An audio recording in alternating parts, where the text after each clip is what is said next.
Bonjour à tous et à toutes, je m'appelle Sophie Maille et je représente l'agence Folia.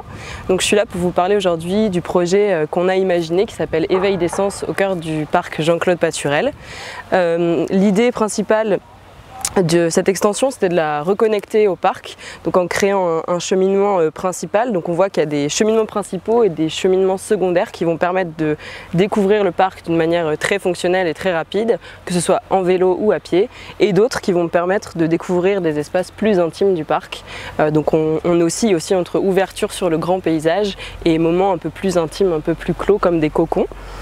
Ce parc il propose 5 ambiances différentes nouvelles qu'il n'y a pas encore au cœur du parc Jean-Claude Paturel. Le premier, c'est le jardin des sens. L'idée du jardin des sens, c'est de vous proposer une vraie immersion et une expérience sensorielle, donc que ce soit au niveau des plantes, avec des plantes qu'on va pouvoir venir toucher, sentir, regarder, dessiner. Il va aussi y avoir un parcours sensoriel, donc ça ce sera au niveau de la plante des pieds, où on va venir en fait parcourir différentes textures. L'idée de ce parc, c'est aussi d'implanter des bancs autour des arbres, d'implanter des boîtes à livres, donc c'est de proposer vraiment un espace calme et un espace de repos au parc Jean-Claude Paturel. Et un espace évidemment de fraîcheur avec des brumisateurs qui vont venir rafraîchir l'ambiance lors des périodes un peu trop estivales. Donc le deuxième espace qu'on propose, c'est la plaine des sports. Donc la plaine des sports qui est un espace ouvert et dynamique. Ouvert parce qu'il va être ouvert vers le grand paysage, on va conserver cette vue qu'on a derrière nous. Et dynamique parce qu'il va accueillir tous les loisirs sportifs. Donc l'idée, c'est un terrain plat enherbé qui va pouvoir accueillir spontanément des filets de volleyball, des filets de badminton. À terme, il accueillera aussi les terrains de pétanque prévus par la commune, mais aussi un rocher d'escalade qui permettra vraiment aux enfants de grimper et de s'amuser.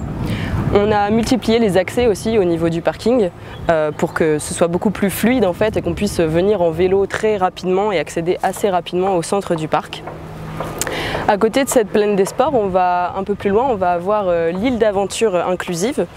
Donc l'île d'aventure inclusive, l'idée c'est une zone de jeu inclusive. Donc inclusive pourquoi? Parce qu'en fait elle va permettre à tout enfant et tout adulte, de toute condition physique ou mentale, de venir partager un espace de jeu commun.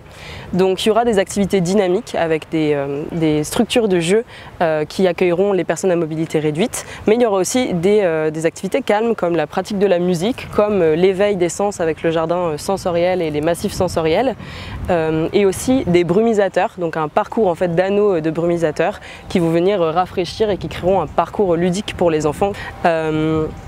Grâce à cette passerelle en bois qu'on va venir créer ici, on va venir vraiment connecter le sud du parc au nord du parc et en fait venir finalement engager le parcours vers la découverte de la zone humide.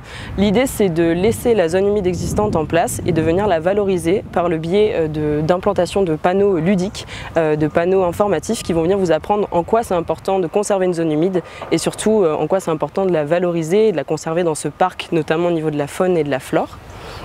Et puis quand on continue, on arrive vers le théâtre de verdure, donc ici qui est orienté de la même façon pour avoir une vue vers le grand paysage et qui lui va permettre de rassembler les gens et de partager des événements culturels. Il sera directement en lien avec l'espace culturel Paul Jargot et il permettra vraiment voilà, de se recueillir, enfin de se réunir pardon, et de partager des moments conviviaux lors d'événements culturels. S'il fallait retenir quelque chose de ce projet, c'est vraiment qu'on vient finalement implanter l'éveil des sens au cœur du parc et on vient surtout créer des zones de repos, des zones dynamiques, des zones de jeu pour tous et partagées par tous.